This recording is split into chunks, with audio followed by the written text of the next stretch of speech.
folks, hey, y'all see the title and you know what's going on. We all know what's going on, but I figure I'll just go ahead and put this one out there because I didn't see it get too much circulation. It didn't get a whole bunch of traffic out here. So I figured, you know what, Nick, how about you go ahead and just do a quick rundown. Ain't gonna be a whole bunch of fancy stuff. Y'all can tell when I'm at the spot because you see all my OBS and all the other stuff. But if not, you know, hey, the news is the news, right? So let's go ahead and get this going here. Y'all see what it says. The FBI confirms it obtained. Now, the FBI didn't just come out and say it. Somebody had leaked it. It was a lady. Well, it was a female name. Like, and people, it could have been a unisex name. Well, in the goofy world we live in now, maybe. But it was like Tony, like Toni, not Tony.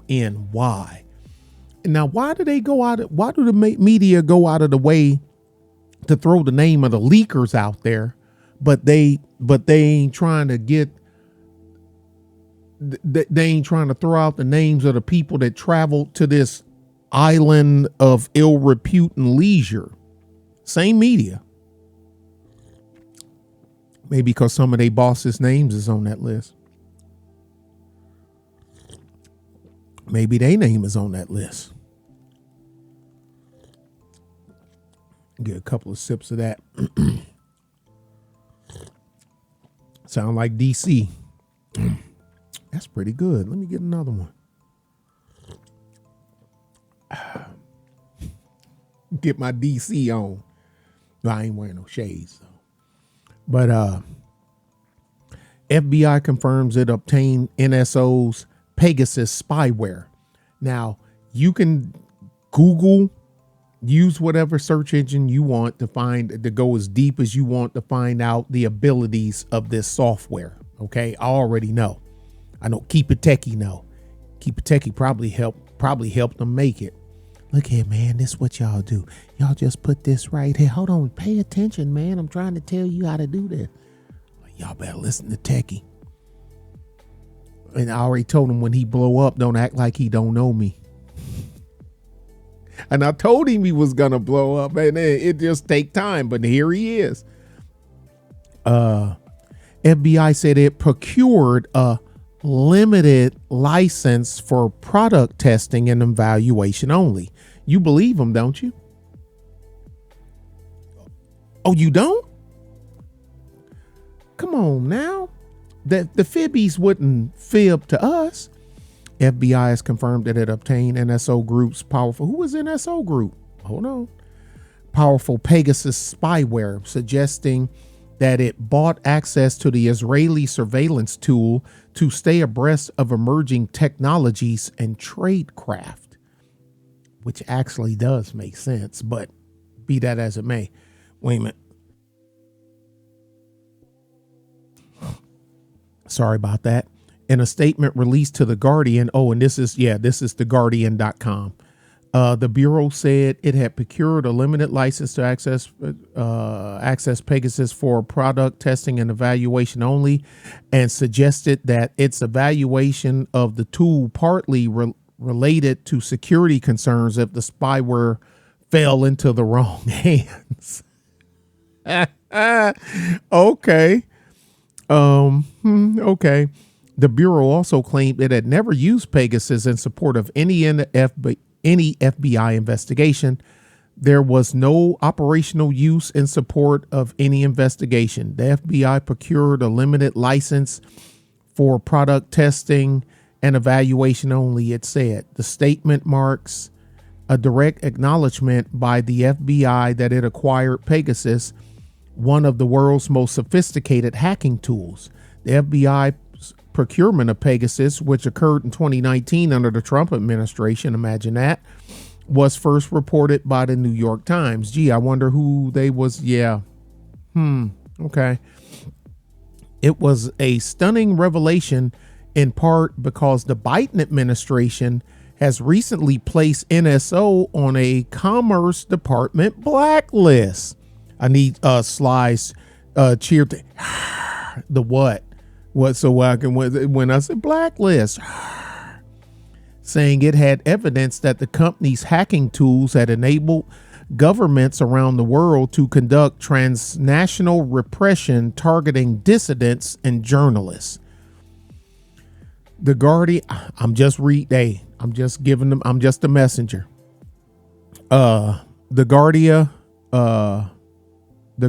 and other media organizations have reported multiple cases in which security researchers say governments have used NSO tools to target American citizens around the world, including Karine Kanimba, the daughter of jailed Rwandan dissident Paul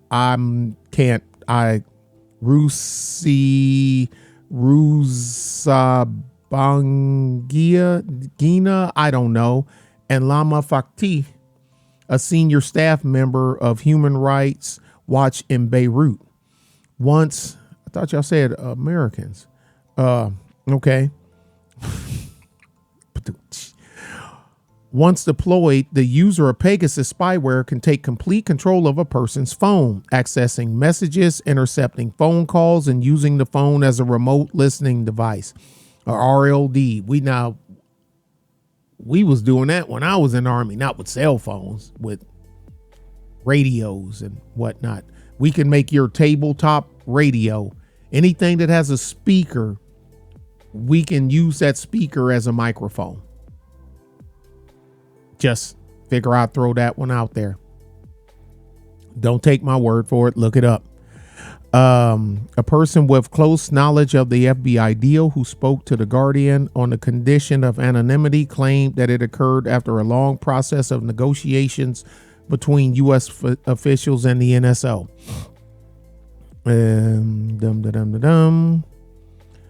Boy, it is claimed one disagreement centered on how much control NSO would retain over its software. The source claimed that NSO usually keeps sensors on its technology so that the company could be alerted in Israel if the technology was moved by a government client. But the source claimed the FBI did not want the technology to be fitted with sensors that would have allowed NSO to track its physical location. The source also claimed that the FBI did not want NSO's own engineers to install the technology and did not want to integrate the spyware into its own systems. Ultimately, it is understood that NSO and the FBI agreed to keep the technology in a large container. That means both sides have access to it. That's RAID talk, us mass storage people, that containers. NSO did not respond to a request for comment on these claims. The FBI was also concerned about the possible leakage of any data to another foreign intelligence service, the sources said. No, there's no leaks in this. Come on, man. What are you talking about?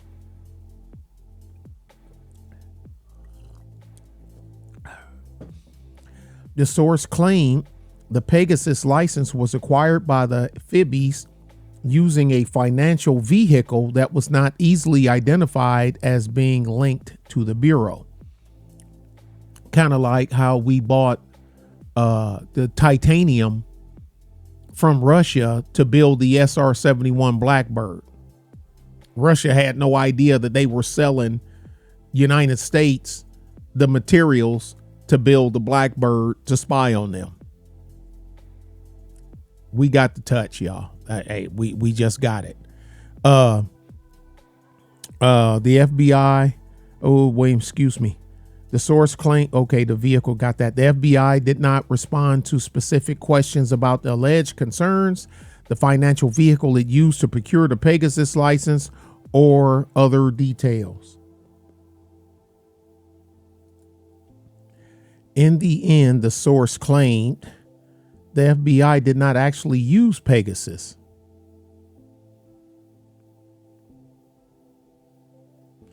They weren't using it at all.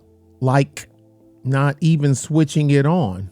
Like, I wonder if they know. Serena, like, Nick, you gotta, I need my computer, Did she write this? Like, not even switching it on. But they kept paying for it, and they wanted to renew. So who pays and renews for a license for something they ain't using? It was a 1-year test project, and it cost about $3.5 million. And they renewed for another $4 million, the source said. So who spends $9 million on something that they don't use, that has such great potential, but they didn't use it? Okay. Hey, okay. Matter of fact, I'm just reading the story, y'all.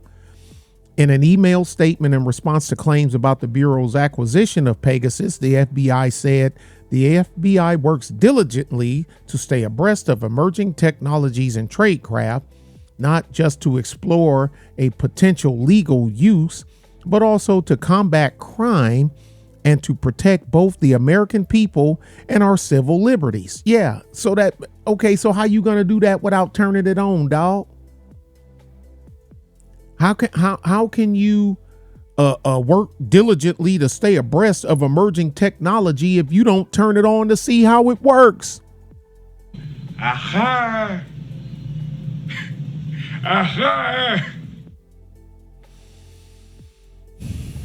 This means we routinely identify, evaluate, and test technical solutions and problems for a variety of reasons, including possible operational and security concerns that might pose in the wrong hands. There was no operational use in support of any investigation. The FBI procured a limited license for product testing and evaluation only. Does $9 million sound like a limited license? NSO has categorically denied that its Pegasus spyware can be used against U.S. mobile phones. Yeah, because the phone knows where it's at, right? Well, phone do know where it's at via GPS, but you know what I mean. I mean, the CDMA, well, ain't no more IDEN. No one uses IDEN anymore. That was Nextel, but what's the other one? GRS, what is it? GSM CDMA. Yeah, different frequency, Verizon, AT&T, whatnot. Anyway, let's go. Ron Wyden, a Democrat senator from Oregon, the chair of the Finance Committee and staunch privacy advocate, said the public deserves far more transparency from the executive branch, including the FBI, the FIBI and Justice Department, about any U.S. government relationships with NSO and other cyber mercenaries. The public has a particular interest in whether the government believes the use of these tools against Americans is legal. The New York Times, the old gray lady, reported that NSO brought a version of Pegasus to New Jersey in June 2019 after the FIBIs had reportedly been offered a workaround by NSO that allowed a product called Phantom to, quote, hack any number in the United States, close quote, without naming sources. The old gray lady reported that NSO conducted demonstrations of Phantom to the FBI, which the newspaper said resulted in an alleged attack against a U.S. phone number. But they didn't open it, y'all. Stop it. In a lawsuit filed in 2019, WhatsApp, sounds familiar, accused NSO of sending malware to 1,400 of its users. The company said about 100 of the individuals who were targeted were members of civil society, including journalists and activists. NSO said in legal findings that even if WhatsApp's allegations were true, it was acting as a foreign agent, when its spyware was deployed against WhatsApp users because its software is used by foreign governments who are meant to use the spyware to fight crime. I got to get that thing from Sly. Or I got to come up with an equivalent. Y'all tell me something. Tell me something I could use that works the same way. Because I think I got 7 voice pads left where I can make different stuff. I got 7. Bye. I got 7 voice pads left. I love my Purge one. NSO also said it does not have information about how its clients use its spyware or who its clients target. So much for having everything in a big container, right? WhatsApp also alleged in court filings that the U.S. phone number was targeted by Pegasus on 9 May 2019. Without providing evidence or sourcing, the New York Times reported that the alleged intrusion on a U.S. number, as described in WhatsApp's legal case, was in fact a demonstration of NSO's technology to the FBI. The FBI declined to comment on the allegation. You imagine that. NSO did not respond to a request for comment. Again, imagine that. WhatsApp said, in all circumstances, our priority is to defend our services from threats that would harm people's ability to safely communicate with one another. We will continue our efforts to hold NSO accountable for their attacks against journalists, human rights activists, and government officials in violation of U.S. law. The spyware industry must be prevented from undermining the privacy and security of people in the U.S. and across the world. I hope you appreciate this article. Before I move on, I was hoping you would consider me. Okay, the Guardian's journalism. Okay.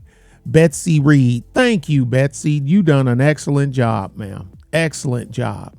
Y'all, hey,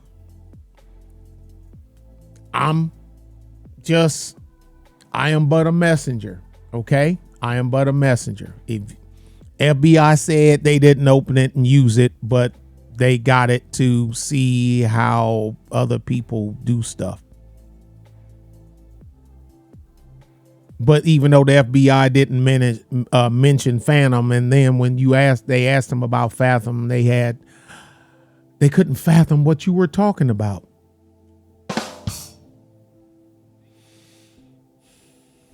Tell me what you think. Rate, comment, share, subscribe. Bye.